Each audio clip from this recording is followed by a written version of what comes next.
जय मसीह की दोस्तों, एक बार फिर से यीशु मसीह के नाम में आपका स्वागत है। और आज हम बात करने वाले हैं एक नई चीज। नई तो नहीं है, लेकिन है तो पुरानी, और वो है क्या? धन, पैसा। तो पैसे के विषय में परमेश्वर क्या कहते हैं, यीशु मसीह क्या सिखाते हैं, इस बात को हमें जानने की ज़रूरत है। जब भी हम पैसे की बात करते हैं तो हमारे जीवन में कई सवाल आते हैं, कई बातें आती हैं, कई ऐसे चीज़ें आती हैं कि अब मैं क्या करूं, अब मैं इन बातों से क्या करूं, मैं पैसा कमाऊं तो क्या करूं, मैं पैसा कमाऊं तो कैसे रखूं, और पैसे के क्या फ़ायदे हैं, कैसे के क्या बहुत सारे नुकसान क्या हैं। कई लोग, आपने देखा होगा ना, बहुत सारे लोग बोलते हैं पैसा तो बुराई की जड़ है। तो ऐसे ऐसे सवाल लोगों के मन में आते हैं। देखिए, पैसा बुराई की जड़ नहीं है। वचन साफ कहता है पैसा बुराई की जड़ नहीं है। रुपयों का जो लोभ है, पैसे का जो लोभ है, वो बुराई की जड़ है। यदि आप जरूरत से ज़्यादा पैसे का लोभ करते हैं, यदि आप पैसे के लोभ के कारण किसी का नुकसान करते हैं, तो आपके लिए बुराई की जड़ बन जाएगा। आप पैसा कमाना चाहते हैं, नो प्रॉब्लम, बहुत पैसा कमाइए, खूब अमीर बनिए, बहुत अच्छा है। बाइबल इस बात में कोई परेशानी नहीं कहती, कोई मना नहीं करती बाइबल इस विषय में कि आप धनवान मत बनिए, आप ये मत करिए, आप वो मत करिए। हो सकता है बहुत सारे लोगों के वचन से कई सवाल हो जाएंगे, अरे यीशु मसीह ने तो कई बार उस व्यक्ति को बोला कि जा अपना सारा पैसा दान कर दे, तब मेरे पास आना। तो वो एक अलग बातें हैं, वो अलग मैटर पे जाती हैं, वो अलग बातों को सिखाती हैं वो बातें। लेकिन यहाँ पर हम एक बात को सीखते हैं जो सबसे ज़्यादा ज़रूरी है। हमें पैसा तो कमाना है परिवार की ज़रूरतों के लिए, अपनी ज़रूरत के लिए, और यदि हम जितना अच्छा बनना चाहते हैं उसके लिए हम पैसा कमाएं, तो ये बहुत ज़्यादा अच्छी बात है। तो मैं आपको एक बात और बताना चाहूँगा, आप इस बात को समझिए और जांचिए, और जांच कर सोच कर देखना कि क्या पैसा कमाना हमारे लिए पृथ्वी पर जरूरी है। मैं कहता हूँ जरूरी है, बहुत पैसा कमाइए। लेकिन दूसरी बात, पैसा कमा के इकट्ठा करना बहुत जरूरी है। पैसा कमा के क्या करना? इकट्ठा करना, मतलब सेविंग करना बहुत जरूरी है। देखिए, संसार में दो तरीके की सेविंग है। एक तो हम देखते हैं बैंकों में सेविंग करते हैं लोग, और एक अपने घरों में सेविंग करते हैं। लेकिन परमेश्वर का वचन एक और सेविंग के विषय में सिखाता है, और एक और सेविंग है परमेश्वर के राज्य में इन्वेस्ट करना। आ परमेश्वर का वचन सिखाता है परमेश्वर के राज्य में इन्वेस्ट करना। अपना पैसा कहाँ पर इन्वेस्ट करें? परमेश्वर के राज्य में भी इन्वेस्ट करें, क्योंकि आपको वहाँ पर क्या मिलने वाला है? उस राज्य में उस पैसे की जो आप जमा करेंगे, वो पैसा आपको परमेश्वर के राज्य में मिलने वाला है। क्योंकि आइए मैं आपको एक वचन बताता हूँ इसके लिए।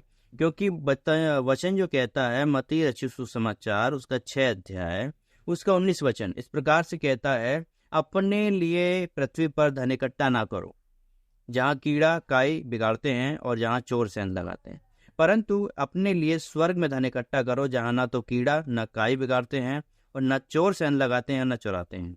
क्योंकि जहाँ तेरा धन होगा, वहाँ तेरा मन भी रहेगा। तो वचन इस प्रकार से सिखाता है। और क्या सिखाता है? अपने लिए पृथ्वी पे धन इकट्ठा ना करो। पृथ्वी पे करना है, ऐसा नहीं है नहीं करना है, लेकिन आपको इन्वेस्ट करना सीखना है ना। इन्वेस्ट करने के लिए क्या करना है?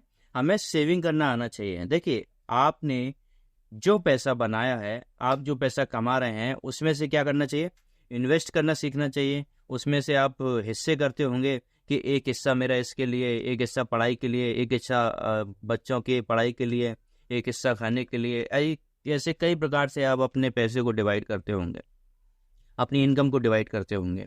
तो परमेश्वर के राज्य में भी इन्वेस्ट करना जरूरी है, और इसीलिए वचन कहता है उसके राज्य में धन इकट्ठा करो। क्योंकि जब तुम वहां पर जाओगे तो तुम्हें क्या मिलेगा? वहां पर तुम्हें धन मिलेगा। वहां पर वही धन मिलेगा, क्योंकि वहां ना तो कीड़े बिगाड़ते हैं और ना ही चोर चुरा सकते हैं। तो परमेश्वर का वचन इस प्रकार से सिखाता है, हमें सेविंग करना भी आना चाहिए। परमेश्वर के राज्य में सेविंग कैसे करना है, इस बात को सीखना है। ये हमारे जीवन में बहुत ज्यादा जरूरी है। और जब हम इस बात को सीख जाएंगे, सच बता रहा हूँ, ब्लेसिंग्स आना शुरू हो जाएंगी। पैसे की बढ़ोतरी पता है कब शुरू होती है? जब हम परमेश्वर के राज्य में भी सेविंग करना शुरू कर देते हैं। वचन कहता है, परमेश्वर का वचन सिखाता है, तू अपनी कमाई का 10वां मतलब टाइथ 10% क्या कर? परमेश्वर के राज्य में दे, क्योंकि वो परमेश्वर का है। और जब आप ऐसा करते हैं तो आप क्या कर रहे हैं? सेविंग कर रहे हैं। और आप सेविंग कर रहे हैं तो परमेश्वर के राज्य में जाकर वो सेविंग आपको मिलने वाली है। और यह आपके लिए बहुत ज़रूरी है, यह मेरे लिए बहुत ज़रूरी है, यह हर मनुष्य के लिए ज़रूरी है, क्योंकि सेविंग करने से आप और मैं उस सेविंग का फ़ायदा उठाते हैं। देखिए, बैंक भी आपको प्लान बताती होंगी, बैंक भी आपको इस प्रकार से प्लान बताती होंगी, आप 10 साल तक इन्वेस्ट करिए, हम आपको इतना पैसा देंगे, है कि नहीं? बताती है ना? आपको 10% का ब्याज देंगे, आपको 7% का ब्याज देंगे, आपको 3% का ब्याज देंगे, ऐसे करके बताती हैं। लेकिन परमेश्वर के राज्य में जब आप इन्वेस्ट करते हैं तो वहाँ परसेंट का हिसाब नहीं है, वहाँ 100%, मैं तो बोलूँगा 1000% आपको वापस किया जाएगा, क्योंकि वचन कहता है 100 गुना, 10 गुना, 20 गुना, 100 गुना, 50 गुना। तो परमेश्वर 100 गुना भी वापस करता है, 1000 गुना भी वापस करता है। बस उसके राज्य में सेविंग करना तो शुरू करना है। तो सेविंग करना शुरू करिए, परमेश्वर के राज्य में बढ़िए, परमेश्वर के वचन में बढ़िए, उसकी बातों को समझिए, उसके वचन को समझिए। जैसा वचन कहता है कि उसके राज्य में क्या करो, इन्वेस्ट करो, क्योंकि वहाँ चोर नहीं बिगाड़ते। यहाँ हो सकता है, मैंने देखा है बैंकों में भी ऐसे ऐसे घोटाले हुए। अभी कुछ दिन पहले आपने देखा होगा, कई खबरें आई कि एक बैंक पूरा दिवालिया हो गया, उसमें जितने लोगों के पैसे थे उनको बस 1-1 लाख रुपए हर्जाना मिला, 1-1.5 लाख रुपए, उससे ज़्यादा कुछ नहीं मिला। तो हम देख सकते हैं परमेश्वर का वचन हमें इस बात को सिखाता है, उसके राज्य में कोई चुराता नहीं है, उसके राज्य में कोई पैसे को चुराता नहीं है। जहां आप इन्वेस्ट करते हैं वहां आपकी आशीषें होती हैं, आप उनके साथ बढ़ रहे हैं। परमेश्वर के वचन को इस बात से जानिए, ये आपके और मेरे जीवन के लिए बहुत ही आशीष का मार्ग है।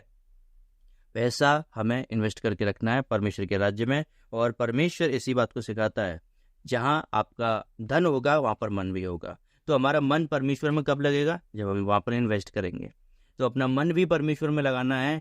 सबसे अधिक हमें अपने मन को परमेश्वर के वचन में, उसके राज्य में लगाने की जरूरत है, और ये साधारण नहीं है, इसको हमें ज़बरदस्ती लगाना पड़ता है। शुरुआत हमें ज़बरदस्ती करनी पड़ेगी, लेकिन उसके बाद हमारा मन जब परमेश्वर में लग जाएगा, हम ऑटोमेटिक बढ़ते हुए चले जाएंगे परमेश्वर के राज्य में। आज हमने इस प्रकार से सीखा कि हम कैसे इन्वेस्ट कर सकते हैं और इन्वेस्ट करने के फ़ायदे क्या हैं।